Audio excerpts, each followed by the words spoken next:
Hello and welcome to Curated Spaces. I'm Molly Cooper and this is the London edition. In our first ever mini-season, we'll be featuring the best spaces to stay, work and play around the city, from timeless icons to under-the-radar finds. And as well as sitting down with the teams who brought them to life, I'll be bringing you the inside scoop from some pretty amazing people getting up to some pretty great things within travel, design and hospitality. I'm so excited to share all their stories with you, so let's get into it, shall we?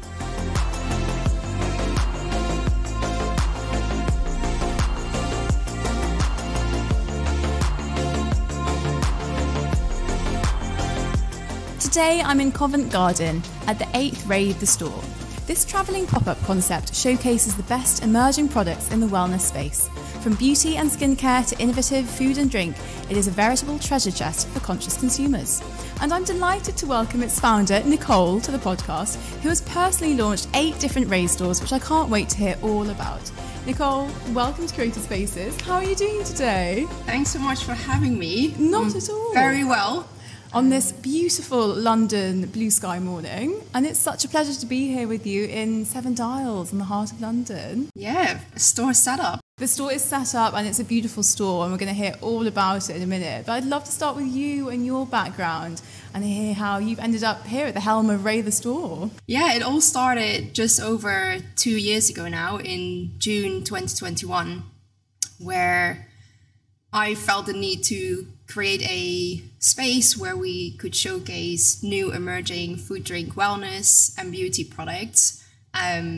Mostly because I found a lot of brands through social media, but I did not want to pay shipping fees or multi-pack buy a drink that I never tried.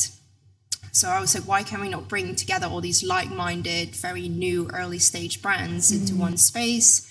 And people can come in, browse and shop the shelves. I love that. And it's such an interesting shift because everything seems to be going online. And you've actually said, no, I want it back in person. I want to go and have a look and see these products. And it's such a tactile shop, actually, which I know we'll talk all about.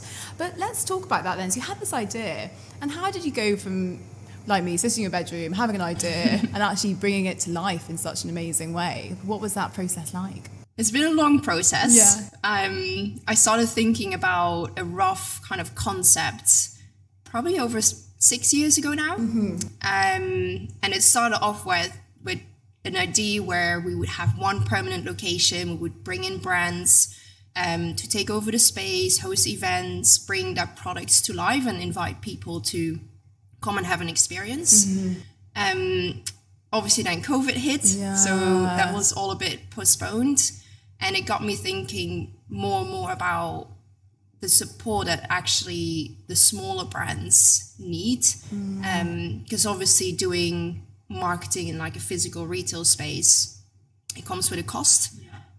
So having a permanent spot, inviting one brand at a time would just put a lot of pressure on one specific company, which also would mean that we would only be able to work with the more established brands. And then I kind of like pivoted to why not do a multi-brand store, invite the new ones. So sometimes we've got brands that are like weeks old, and sometimes brands that are slightly older, but they have launched new SKUs and new flavors or a new range. So yeah, it's been kind of a journey from having an idea to chatting to people, to then hosting a supper club with a few industry people to introduce the idea that I had. And then from that point, I decided to go part-time in my job, take 3 weeks off to run a first pop-up. And then from that moment, it was kind of like, okay, there is something going here. Let's see where it takes me. So that made me resign from my job and jump in the deep for real. Oh my gosh, I love it. She's a hustler. And then talking of all these amazing brands, I'd love to know how you go around and find them, and maybe you could shout out some of your faves over the years that you've worked with and how those relationships came about. Yeah, sure. So at the very early stage, it was me reaching out to brands that I found on Instagram. Literally like sending them a DM, asking them to jump on a call so I could share more about my vision, because at that point I had not done a store, so it was kind of me trying to explain what it is that I wanted to achieve for them. And that was all done like outside of my full-time job at that point. So I had to ask, like, can you pick up the phone at 6 p.m. because that's when I finished my job. But I think everyone I was speaking to, they had gone through it themselves in terms of having to start somewhere while you're still in a job. So everyone was very flexible. But that kind of started off with the likes of Bold Bean Co. So she was Amelia was part of the first pop-up that we hosted. But also brands like Loa beer. It's like a low alcoholic beer. Who else have we had? Well, we've worked with over 450 brands. Which is amazing. To date. Actually, I came to your sort of launch event a few weeks ago, and I was talking to one of the brands who was here, and they were showing me through their products. And they said, it's their first time ever being in a physical shop. It's their first time really being stocked anywhere except like a few online places. And that's such a cool milestone for them as a brand. And like, what an amazing opportunity for you to be able to help companies and brands get off the ground and reach that first significant milestone. Yeah, and I think there's so much value in connecting with consumers in real life as well. So when we have a store open, we try to get every brand founder or team member to come in spend a couple hours with us on the shop floor to either do sampling sessions, or some brands, they do a bit more of like a demo, and they invite people to come and have like a mini facial. Or earlier this week we had a brand do haircuts. Love it. It's very diverse, but it does allow especially early stage brands to understand how consumers engage with the product, what questions they ask, how they could potentially tweak their packaging to communicate the product better. So there's a lot of value in that physical, in-person conversation. Feedback. It's so important. You just don't get it if you're sat at home selling through Shopify and like not really getting much feedback. Exactly. Well, then let's talk about the stores themselves, because they are beautifully designed. For people listening or watching us, you might well see these very clean white walls, lovely plywood fittings, that beautiful green at the back of the shop, and it's like lovely typography. So I think you were telling me earlier it started with like the design, the concept, and that really sort of influenced how you approach each shop. So I'd love to hear about all of that. So when I just started out in terms of kind of visualizing the concept, I felt the need to just work with people that have a background in design. So in the very early days, I engaged two German designers, Lisa and Charlie, and they came up with the identity for Raye in terms of, it started with me sharing my vision of doing multiple pop-ups, always having different brands. One of the key elements that I had in mind is to make sure that our stores are unique every time we set them up, and fit in with the local area as well as the season. So the way they translated that in the design is that when we don't have a store open, we are black and white. And then when we open a store, we choose a color and a specific font that again fits in with the local area and the seasonality. The kind of like stripped back minimalistic setup is very much done because we want to keep the focus on the products. So the products sit on their own on the shelves, and they have each of them have a information card that shares the story behind the brands, and then the price points and social media website are listed on there as well. So from a consumer point of view, it's a clean setup to easily browse the shelves and understand each brand in a bit more detail. I love that. And I was having a conversation with a guy recently who designed this reading room, and he called it his analogue Instagram, because he basically got loads of magazines and loads of Vogue from the 80s. And I'm kind of getting that feel here. Even the square shelves, it's almost like you took your Instagram feed and put it in these little squares here, but you can come and see it and touch it and pick it up and look at it, sniff the testers. You've got your horror soaps, which are my literal favourite thing ever, and you can sniff them all, and it's just like a real world analog Instagram is exactly like what what's coming to mind for me, and I love that. Yeah, that's definitely like sometimes when we set up a store, especially in the early days, people would come in and be a bit confused, as in like, are we almost like a gallery setup? Is it like a showcase? Can we actually purchase the items? So we had to kind of like tweak the approach to make sure that people do understand it's a shoppable environment as well. Yeah, definitely. Okay, so you've got your concept for the shop. You decided it's going to be dark forest green for Covent Garden in autumn.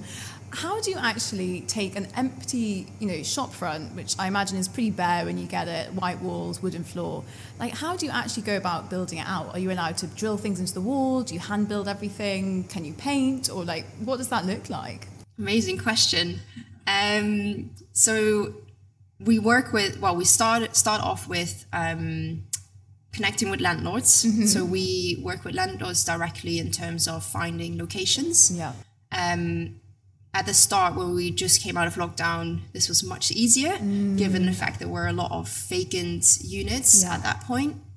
At this stage, 2 years later, it is a bit more challenging.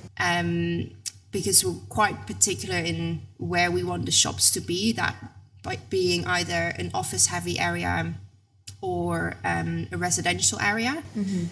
And when we do find locations, depending on who you work with from like a landlord point of view, there are different requirements that come into play. Sometimes, as you mentioned, we are not allowed to drill into walls, so we need to be creative in how we can set up the shelves.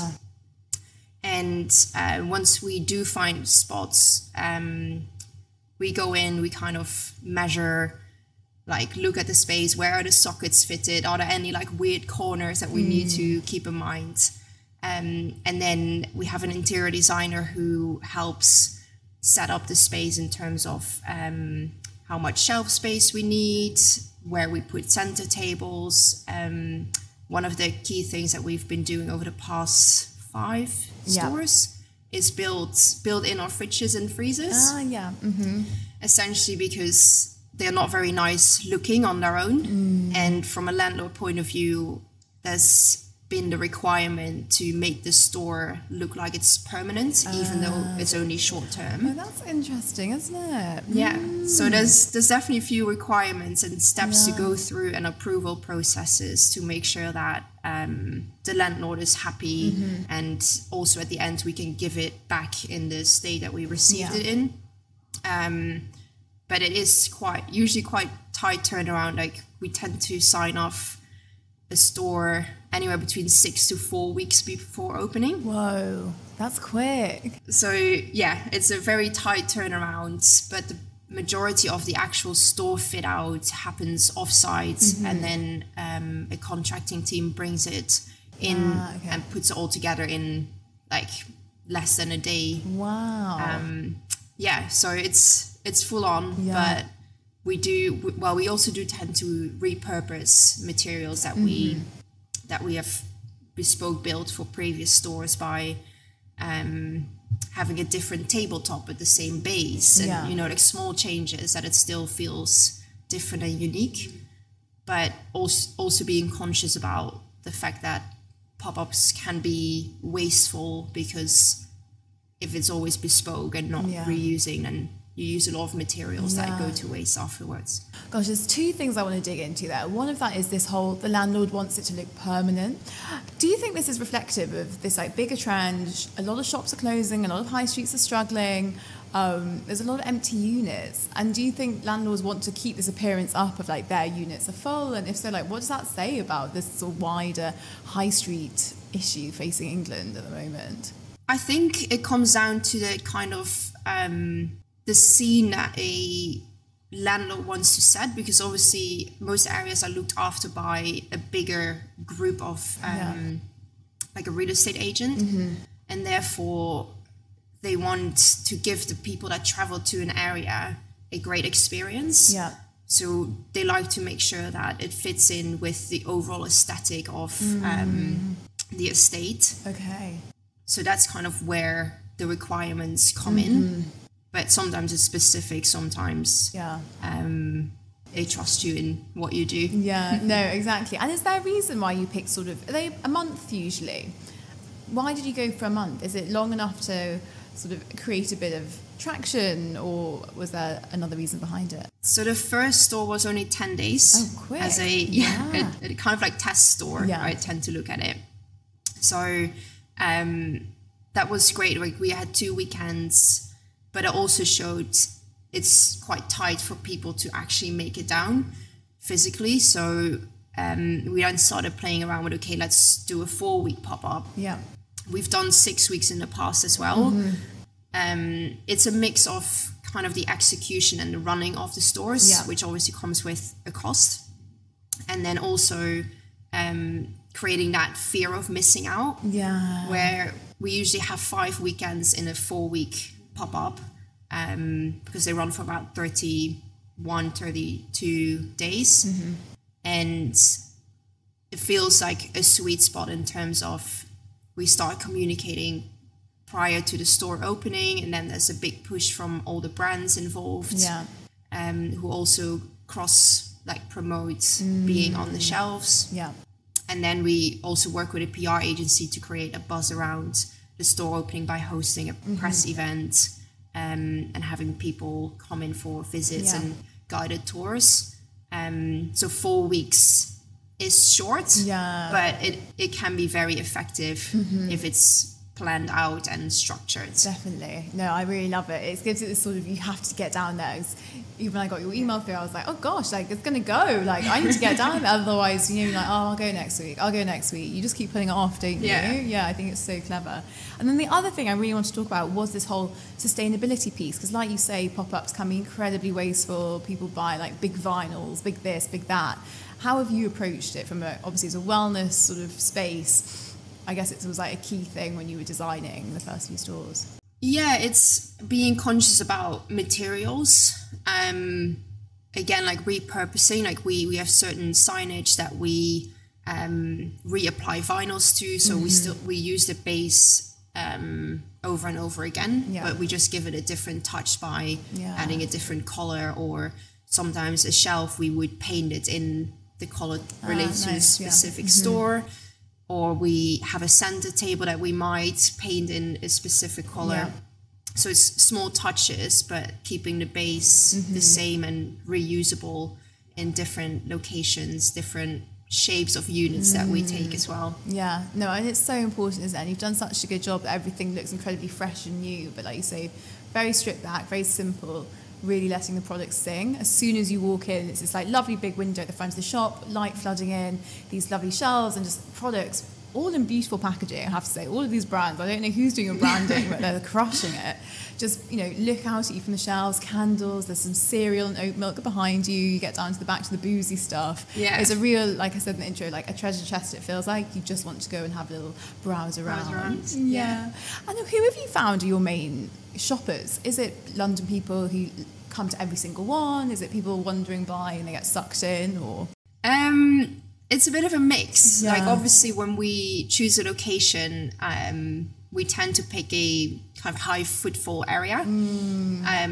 Generally because London is London and there's a lot of tourists visiting.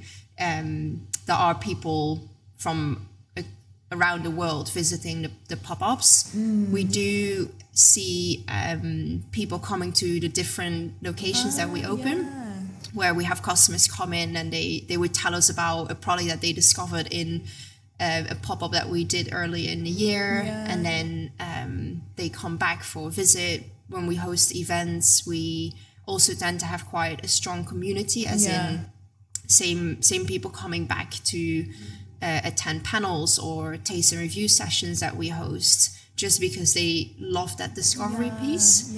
And same goes with kind of more your journalists who do see that there's always new products, new brands on the shelves. So it does bring them back for that reason.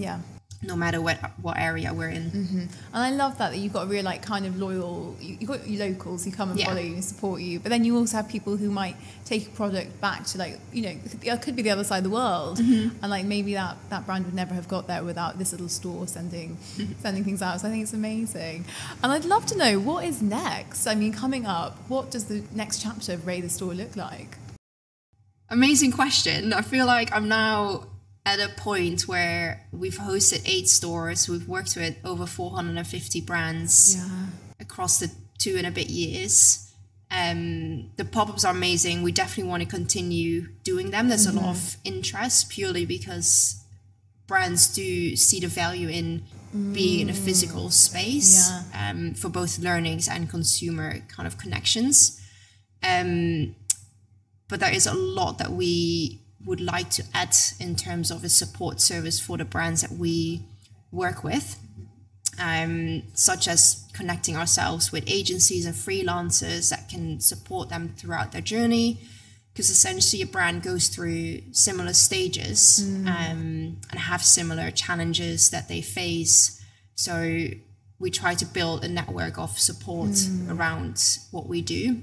Maybe in the future there might be a permanent spot. We'll see where we feel like we might fit in best from a location point of view.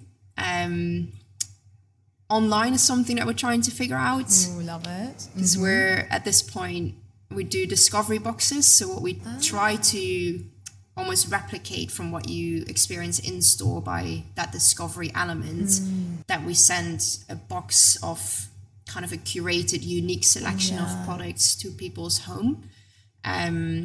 So that's something we do online at the moment, but that's only when we have a store open. Okay.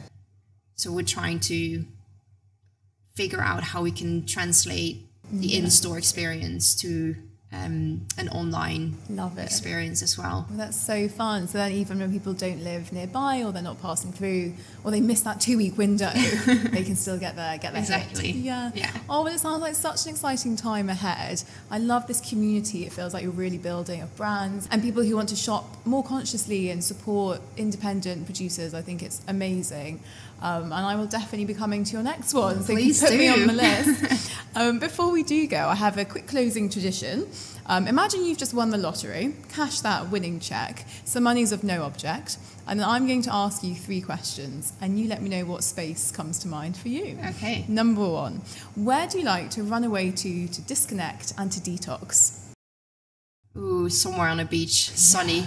It might be because autumn's here, but I'm really craving a beach. Any favourite spots in the world, or? I feel like I haven't traveled enough. I'm very like head down with everything that's going on here. And I'm in that mindset of like, I will get to that point where I can travel more.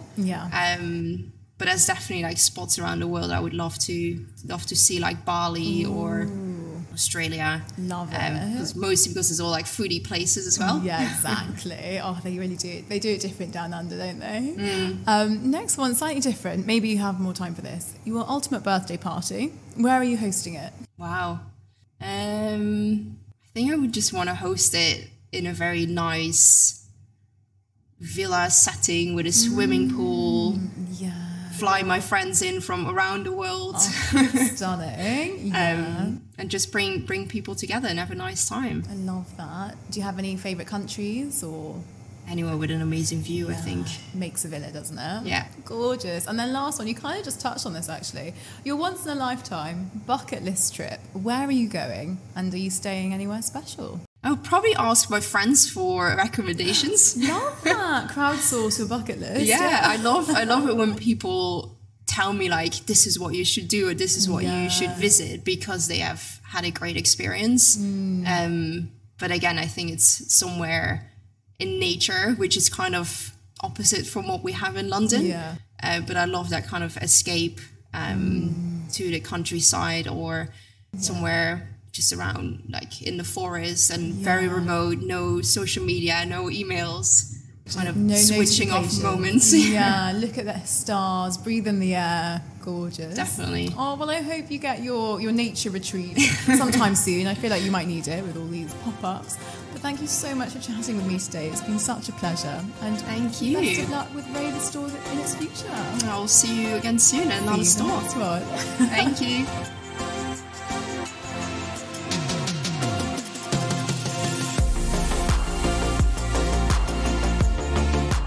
Oh, thank you, Nicole, for coming to share the story behind Raye the Store.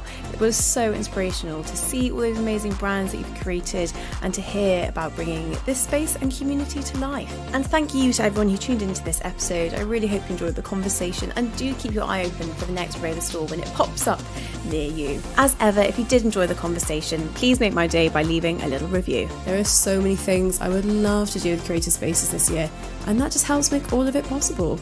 You can also head to our website for loads more content and also some inspiration for your next trip away. So go get planning your next vacation, and I'll see you next time for more of the London edition.